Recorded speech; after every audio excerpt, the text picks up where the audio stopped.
आज की इस वीडियो में मैं जो टॉपिक ले रहा हूँ कुछ इस तरह का, आप लोग ध्यान से सुनिएगा। हम लोग जानेंगे आज की इस वीडियो में कि वस्तु क्या होता है, प्रतिबिंब क्या होता है, प्रतिबिंब कितने प्रकार के होते हैं, वास्तविक प्रतिबिंब किसे कहते हैं, आभासी प्रतिबिंब किसे कहते हैं, इसे हम बोर्ड एग्ज़ाम में कैसे लिखेंगे हम ये भी तरीके बताएंगे। ठीक है, तो आज की इस वीडियो में बने रहिएगा और एंड तक देखिएगा, लास्ट तक देखिएगा। ज़्यादा बड़ा वीडियो नहीं है, प्लस में छोटा छोटा टॉपिक लिए हैं और इसको आप क्लियर कर लीजिए। ठीक है, सबसे पहली पॉइंट हम जानेंगे वस्तु किसे कहते हैं। ठीक है, हम लोग जान रहे हैं कि हम प्रकाश का परावर्तन जो चैप्टर है इसको पढ़ रहे हैं, तो हम वस्तु किसके बारे में जानेंगे? वस्तु हम प्रकाश के संदर्भ में जानेंगे, समझे कि नहीं? वस्तु को जो परिभाषित करेंगे हम प्रकाश के संदर्भ में ही करेंगे, क्योंकि वैसे जैसे मान लीजिए आप केमिस्ट्री पढ़ते हैं और भी कोई सब्जेक्ट पढ़ते हैं तो वस्तु के बारे में आप ये बताते हैं लोग कि वस्तु या पदार्थ किसे कहते हैं।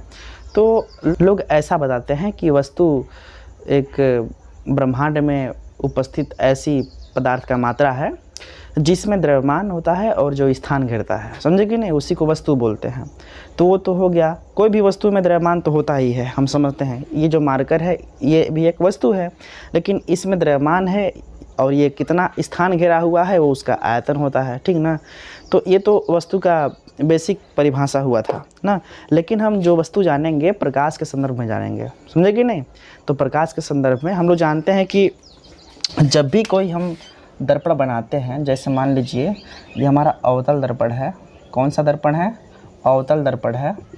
और ये है उत्तल दर्पण। कौन सा दर्पण है बाबू? उत्तल दर्पण, ठीक ना? ध्यान दीजिएगा, हम वस्तु को सदैव इधर रखते हैं, इस साइड में वस्तु को रखते हैं ताकि प्रकाश इधर से आए, समझे कि नहीं? तो वस्तु को जो रखा जा रहा है किस संदर्भ में रखा जा रहा है? ताकि प्रकाश यहाँ से निकले ना। तो हम परिभाषित कैसे करेंगे? ठीक है, तो आप लोग ध्यान से समझिएगा।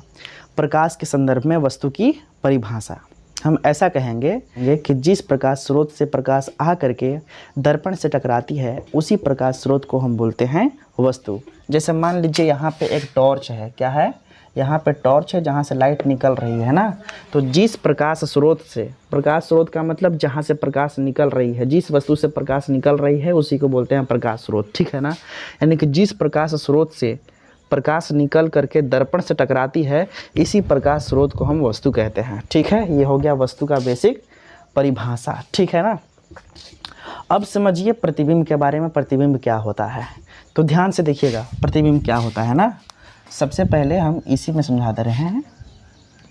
ये हो गया दर्पण का ध्रुव, ये मुख्य फोकस और ये वक्रता केंद्र। ये दर्पण का ध्रुव, ये मुख्य फोकस और ये वक्रता केंद्र हो गया ना।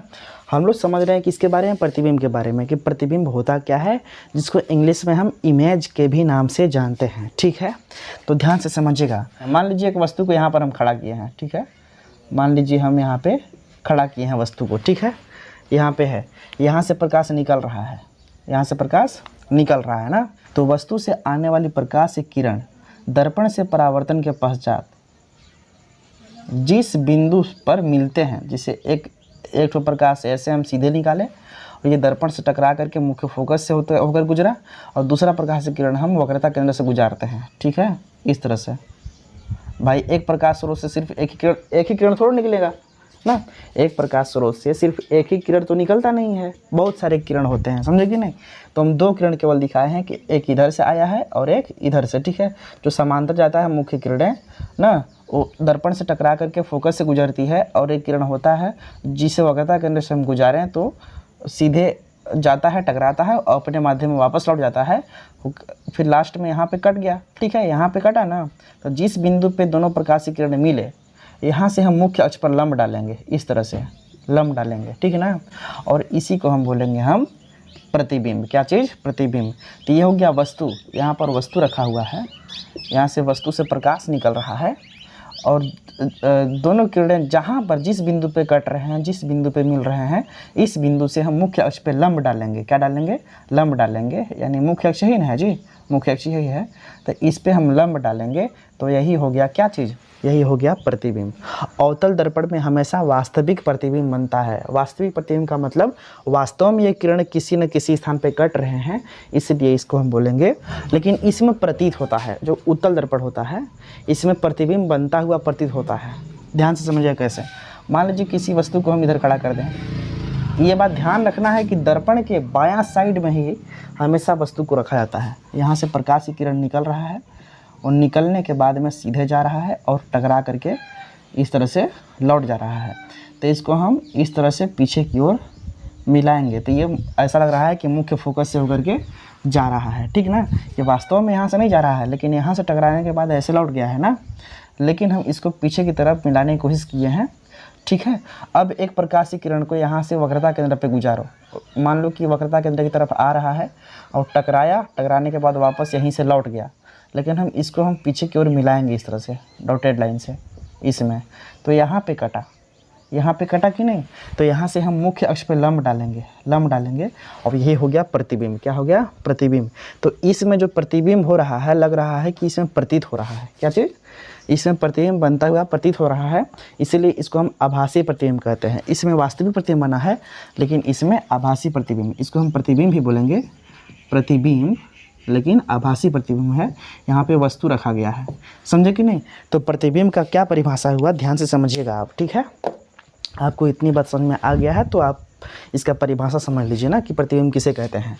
हम कहेंगे वस्तु से आने वाली प्रकाश की किरण, ठीक है, वस्तु से आने वाले प्रकाश की किरण दर्पण से परावर्तन के पश्चात, ठीक है, वास्तव में किसी बिंदु पर मिलते हैं या किसी बिंदु पर मिलते हुए प्रतीत होते हैं, तो उसी बिंदु से मुख्य अक्ष पर डाला गया लंब, उसी बिंदु से मुख्य अक्ष पर डाला गया लंब क्या कहलाता है? प्रतिबिंब कहलाता है। वही तो हम यहाँ पे बताए हैं कि वस्तु से निकलने वाली प्रकाश से किरण दर्पण से टकराने के बाद में जिस बिंदु पे मिल रहे हैं या जिस बिंदु पर मिलते हुए प्रतीत हो रहे हैं, ठीक ना, तो उसी बिंदु से हम मुख्य अक्ष पे लंब डालेंगे और वही होता है प्रतिबिंब। समझे? ये हो गया किसका परिभाषा? ये हो गया प्रतिबिंब का परिभाषा। अब समझिए प्रतिबिंब कितने प्रकार के होते हैं।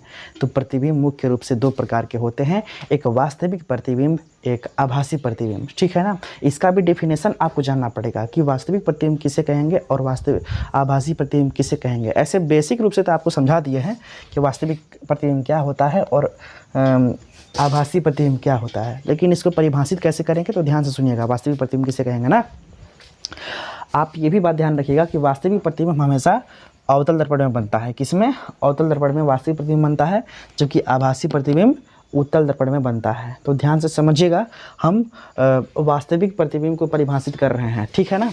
तो ध्यान से समझिए, देखिए वस्तु से आने वाली प्रकाश से किरण हम कैसे लिखेंगे इसको?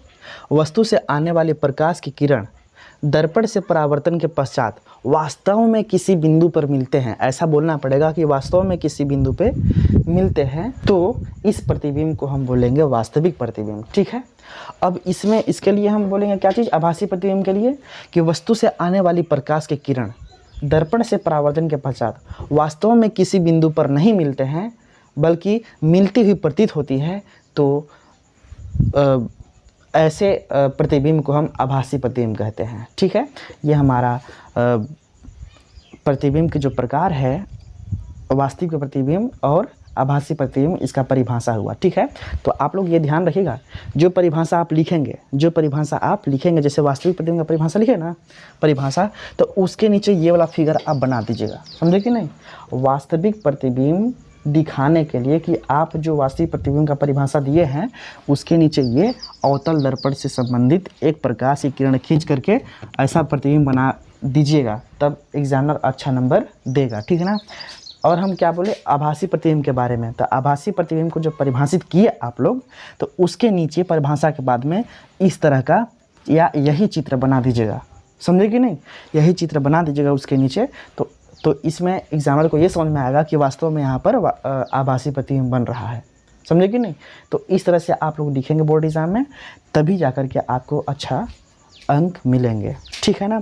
तो आज की इस टॉपिक में हम लोग क्या समझे कि वस्तु क्या होता है, प्रतिबिंब क्या होता है, और प्रतिबिंब कितने प्रकार के होते हैं।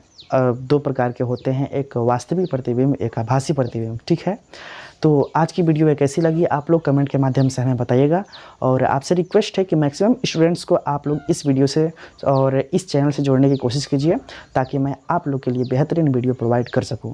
Thank you so much guys, मिलते हैं नेक्स्ट वीडियो में, और तब तक अपना ख्याल रखिए। Thank you so much.